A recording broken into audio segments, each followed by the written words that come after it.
Halo semuanya, kembali lagi di channel Alam Faedah. Dimana lagi kalau bukan Emerald Film.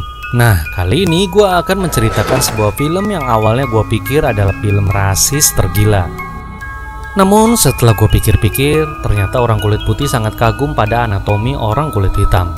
Film ini menceritakan tentang sebuah keluarga ingin hidup abadi di dalam tubuh orang kulit hitam. Bagaimana prosesnya? Langsung aja gue mulai alur ceritanya.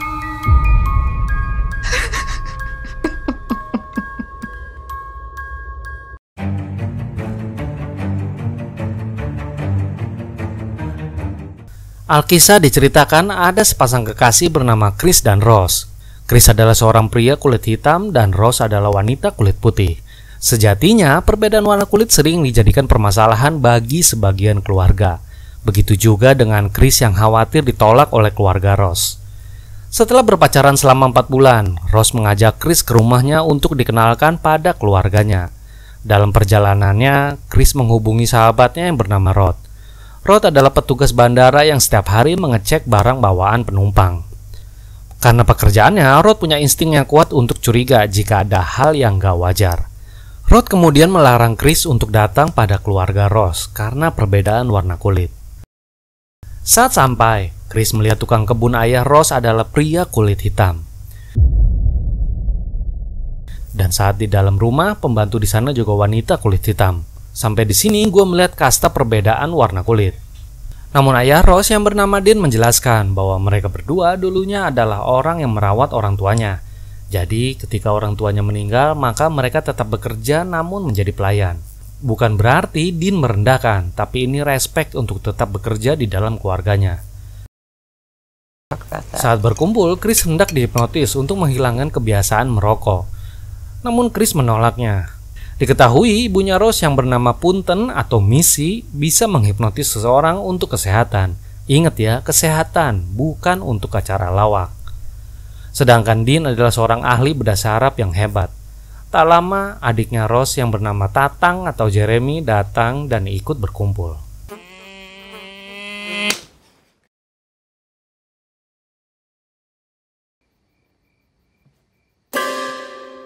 Pada malam harinya, Chris keluar rumah untuk merokok. Namun tiba-tiba,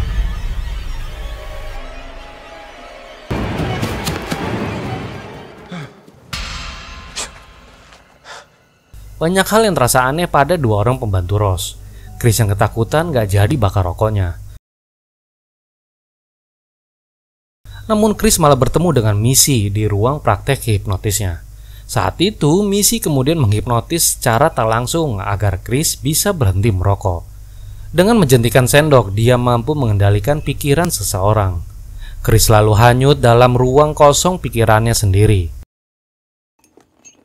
Sink into the floor.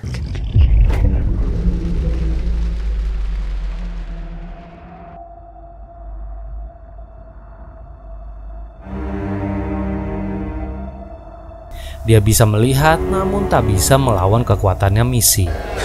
Adegan pun berubah ketika Chris terbangun dari tempat tidurnya. Chris tak ingat detail kejadian semalam. Namun dia sadar sepertinya orang tua Rose telah menghipnotisnya. Chris kemudian keluar dan pergi menemui Walter, pembantu keluarga Rose. Namun sikap Walter membuat Chris menyadari ada yang tak beres pada dua orang pembantu kulit hitam di keluarga ini.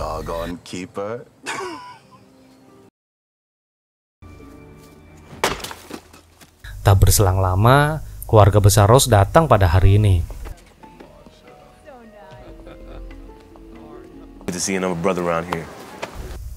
Suatu ketika, di antara keluarga besar Rose ada seseorang yang berkulit hitam.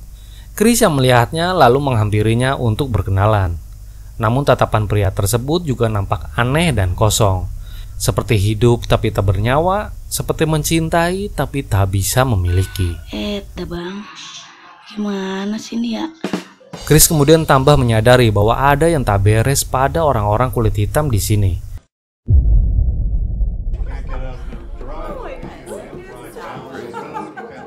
Saat Chris kembali ke kamar, ada perilaku aneh pada orang-orang.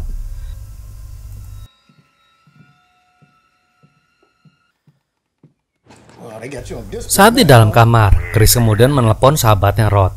Chris bercerita pada Rod tentang keanehan di dalam keluarga Ross. Rod lalu menyuruh Chris untuk berhati-hati, bisa saja mereka menghipnotis orang kulit hitam untuk dijadikan budak. Mendengar omongan Rod, Chris berpikir mungkin ada benarnya. Chris kemudian kembali keluar. Saat di luar, dia mencoba memfoto keluarga Ross yang berkulit hitam. Namun tak sengaja, lampu kameranya menyala. Seketika, pria tersebut diam dan tak lama menyuruh Chris untuk segera pergi dari rumah tersebut.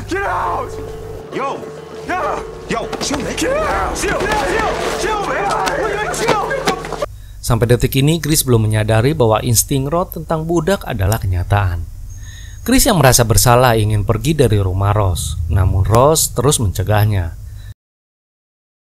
Di sisi lain, nampak Dean sedang melakukan lelang untuk menjual Chris.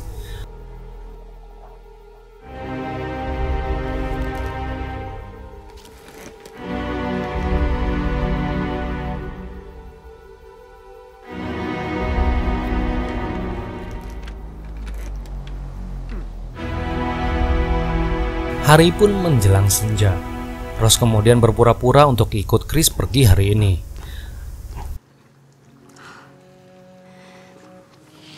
Saat bersiap-siap untuk pergi, Chris mengirimkan foto yang tadi pada Rod, dan ternyata Rod mengenal pria tersebut. Ternyata orang tersebut dilaporkan sudah hilang. Chris mulai percaya pada Rod untuk segera pergi dari rumah tersebut. Saat akan pergi, Rod melihat salah satu ruangan di kamar Ross.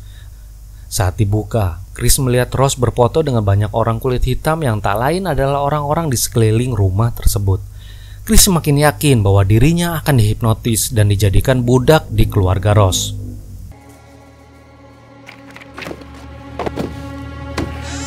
Hey, you ready? Yeah, I'm just looking.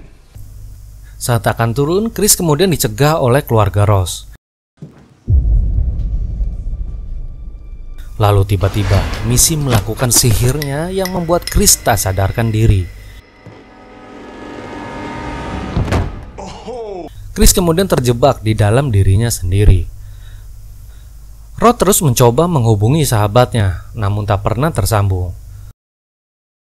Rod kemudian memutuskan melaporkan dugaan penculikan Chris pada polisi. Namun pihak polisi mengira jika Rod bercanda. Mana ada orang kulit hitam diculik sama orang kulit putih. Mungkin itu pikiran para polisi. Chris yang terikat di kursi lalu tersadar dan melihat video tentang kakek Ross membangun bisnis jual beli tubuh manusia, di mana seseorang akan terus hidup di dalam tubuh manusia lainnya. Mereka memilih orang kulit hitam karena orang kulit hitam memiliki genetika tubuh yang jauh lebih baik sejak lahir. Selanjutnya, Chris melihat orang yang telah membelinya. Orang tersebut buta dan sangat ingin melihat kembali dari tubuh Chris. Caranya adalah melakukan transpalasi sel saraf otak.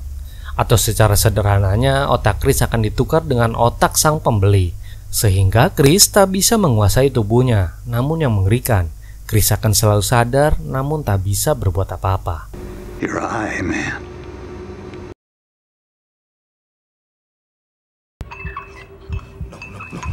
No.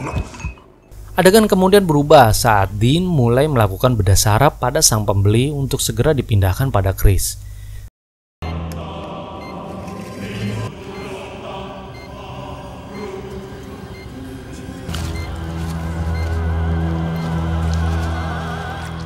Jeremy kemudian hendak menjemput Chris dari ruang hipnotis. Saat akan dipindahkan, Chris kemudian memukul Jeremy.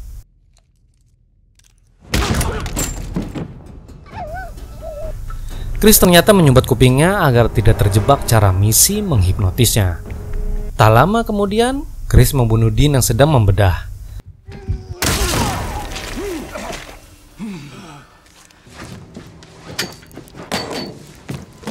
Dia lantas mencari Missy yang telah masuk ke dalam pikirannya. Dan tak lama pula, Chris pun membunuhnya.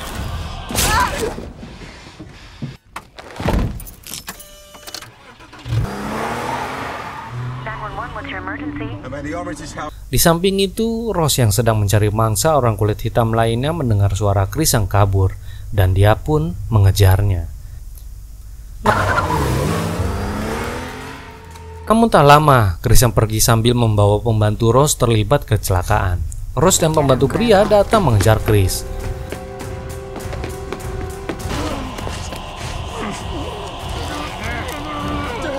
Chris yang terjebak tahu caranya agar pembantu tersebut sadar. Let me do it. Dan setelah tersadar, pembantu itu menembak Rose. Saat tersadar, pembantu tersebut menyadari bahwa kebebasannya adalah kematian. I love you. I love you. I love you. Chris yang melihat Rose masih sadar lalu hendak membunuhnya dengan penuh dendam. Tapi dia berhenti saat ada Rod yang datang menjemputnya. Dan inilah akhir jalan ceritanya. Di awal film kita akan menilai bahwa kulit hitam selalu direndahkan. Namun ternyata secara genetika tubuh kulit hitam secara alami jauh lebih kuat. Tapi sebenarnya orang kulit putih juga banyak yang secara genetika juga sama kuatnya. Jadi apakah ide kulit hitam dan kulit putih di film ini cuma pemancing atau pemanis untuk banyak dikomentarin?